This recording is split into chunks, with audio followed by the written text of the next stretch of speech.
A very warm welcome to Speech Day 2020, a very different speech day from normal in what has been an extraordinary year.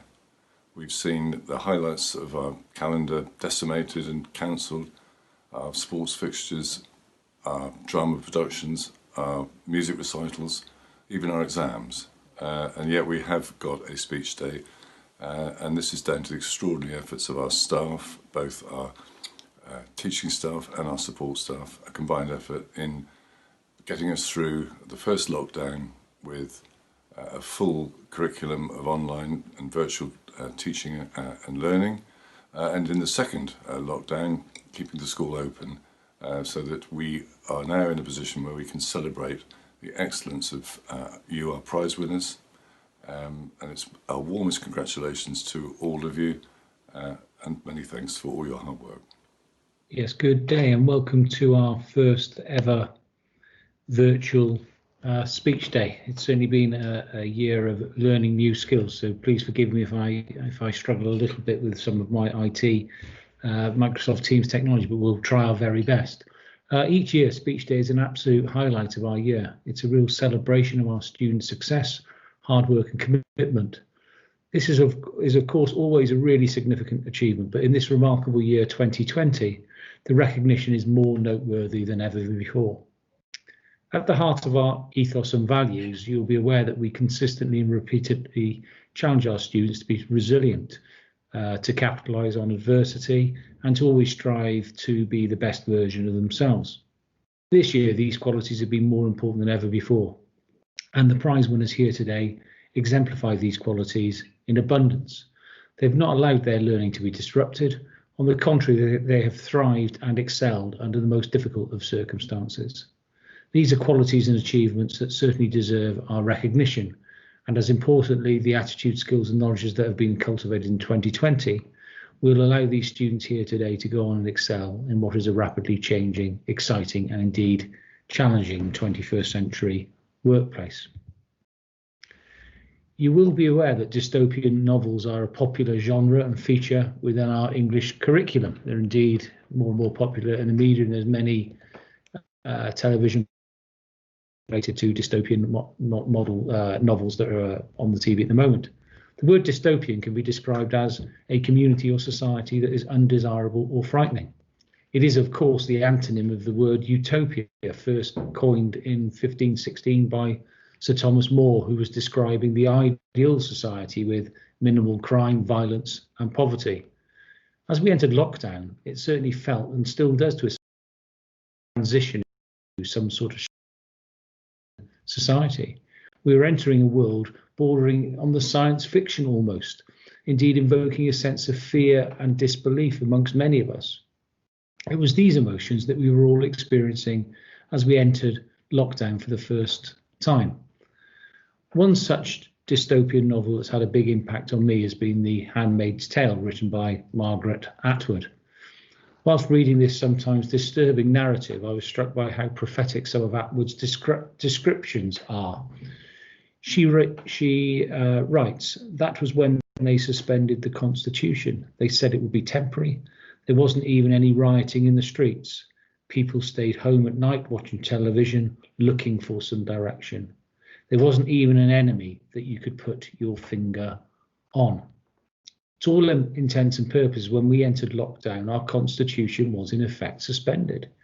We certainly all retreated to our houses, became increasingly isolated and bemused by what was happening to not only our local community, but indeed to the planet as a whole. In the past, we'd heard from our grandparents and great-grandparents about what it was like to live through wartime Britain. Each week through lockdown, it felt similar to this, but we certainly couldn't see the enemy. Despite this, our students here today continue to progress with their education. They continue to work extremely hard, and they do not allow their learning to be disrupted. They took the enormous disruption in their stride and have emerged much more effectively equipped for the next stage of their lives. I applaud them. Put simply, it's been a quite remarkable achievement. So 2020 will indeed forever be remembered as our dystopian year. At the beginning of the year, it would have seemed incredible that our examinations would be cancelled and that we would effectively have to close our school. Further afield, our cities became deserted, shops closed and travel ceased. It became a novelty indeed to see a plane or even to hear a train. During the year, to witness how quickly of our lives been removed, transformed overnight, indeed even transformed on an hourly basis. Despite this, very many positive benefits have manifested themselves. These emerging benefits have reminded us a great deal about the adaptability, about the resilience and ingenuity of our human race. Through adversity as a school, a region and a country, we have, I believe, been able to thrive. I think as a nation, we collectively showed more care for each other. We became more empathetic and were collectively more selfless rather than selfish. We were all inspired by the heroics of Captain Tom Moore raising £30 million for our NHS. And we shifted our adoration from sports stars, movie stars, pop stars and social media influencers to our new superheroes in the NHS. As a nation, we appeared to reaffirm our core values and to re-establish what we all thought to be so important. At Gillingham, we want and expect to treat everyone with kindness and dignity. These qualities, I think, became more pronounced in lockdown, both within school and across our nation as a whole. This was positive and qualities that we should not lose sight of as we hopefully return to a more normal lifestyle in 2021. Closer to home at school, we had to quickly adapt to becoming a virtual school. The introduction of Microsoft Teams has been transformational for Gillingham. An extensive training programme for all our colleagues was expertly led by Mr Lavis, and we were quickly able to become a virtual school almost overnight. We quickly made progress, and by the second half of the summer term, colleagues were regularly delivering live lessons. Students were adapting brilliantly, as were all our colleagues. Indeed, we're now in a position at school where all curriculum resources are on Teams alongside all homework activities. Teams is being now used effectively to support all our students who have to self-isolate. This is proving to be particularly effective and has been well received by parents and students alike. Assemblies are now delivered via Teams along with staff meetings. Without exception, all colleagues and students have embraced the new technology and it's made a fundamental change to our school. In short, it has indeed been transformational. Without the challenges of lockdown, I think we would have only achieved a fraction of this innovative work. We've also learnt once again to understand and appreciate the power of science.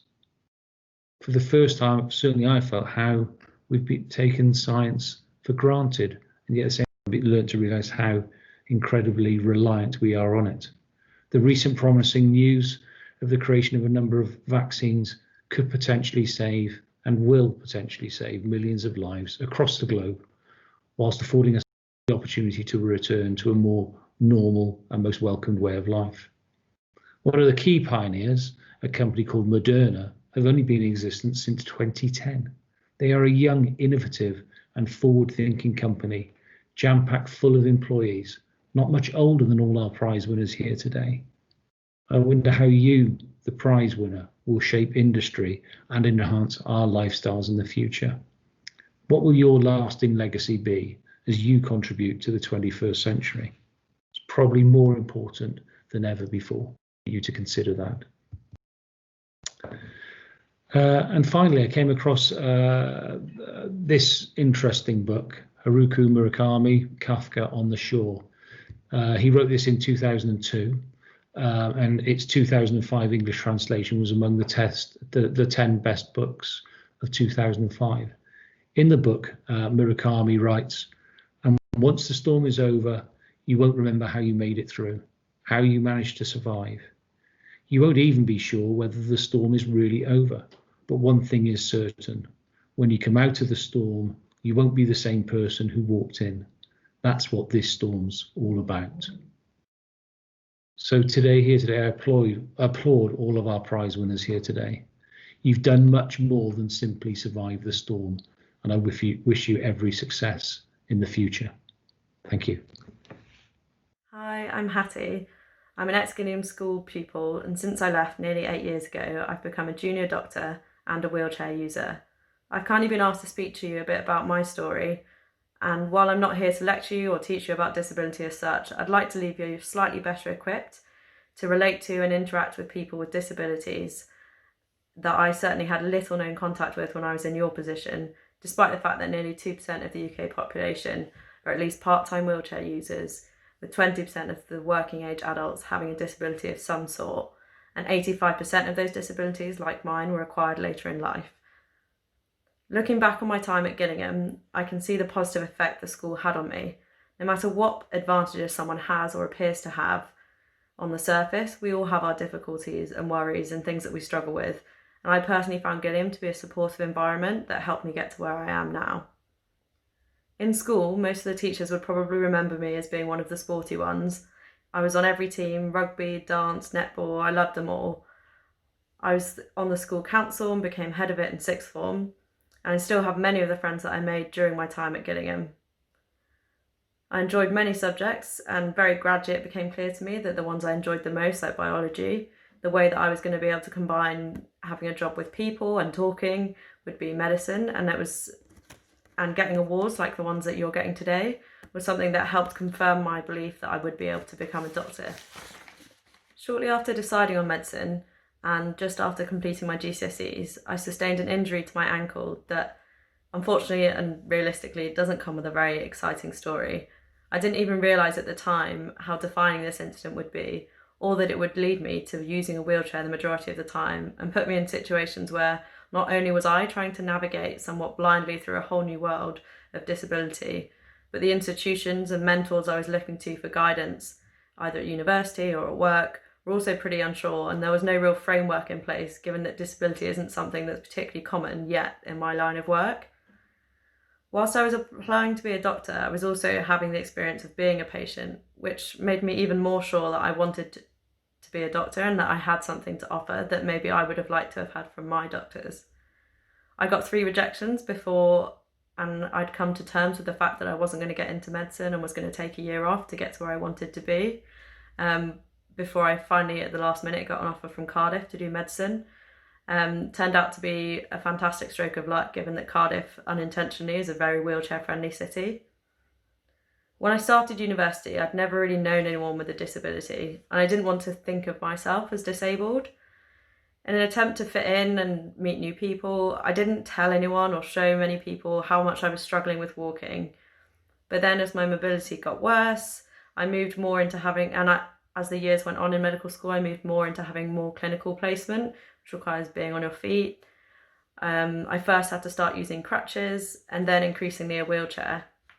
I let the disability and the not wanting to share it with people, I let it affect my relationships, I let it affect my self-worth, my physical, my mental health. I fought using a wheelchair for so long that when I did eventually use one, what I thought would be confining me turned out to be liberating. It allowed me to do all the things that I'd been struggling with so much. I was suddenly able to get around the hospital much faster. I wasn't in as much pain. I was still able to get out of the chair to do the things I wanted to do and start actually enjoying them again. I found new hobbies like volunteering and then ending up running Nightline, which is a student-led phone service that supports other students.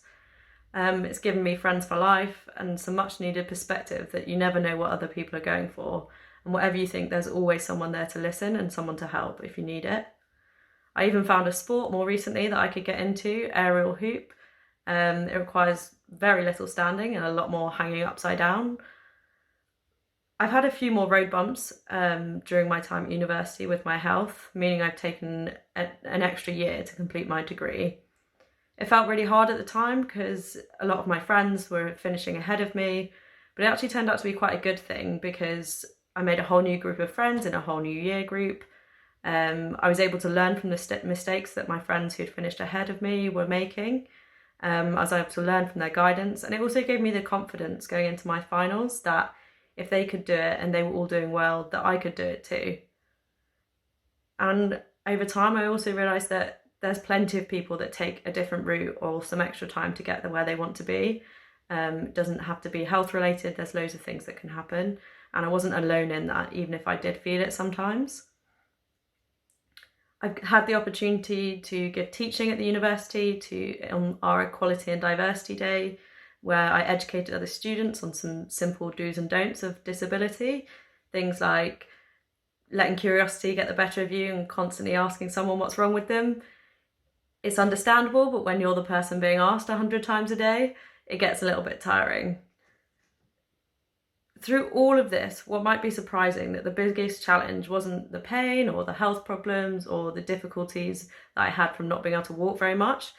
It was actually dealing with my own prejudices and misconceptions, and quite often wrong assumptions, as well as those from my peers and my seniors.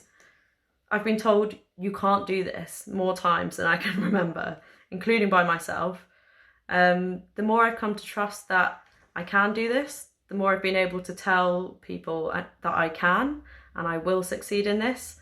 But I've also had to learn to be able to be open in asking for the assistance that I need to make that happen. If anything, I'd say my disability has made me a better doctor and makes me better able to relate to patients. I often have patients telling me that they know I can understand what they're going through.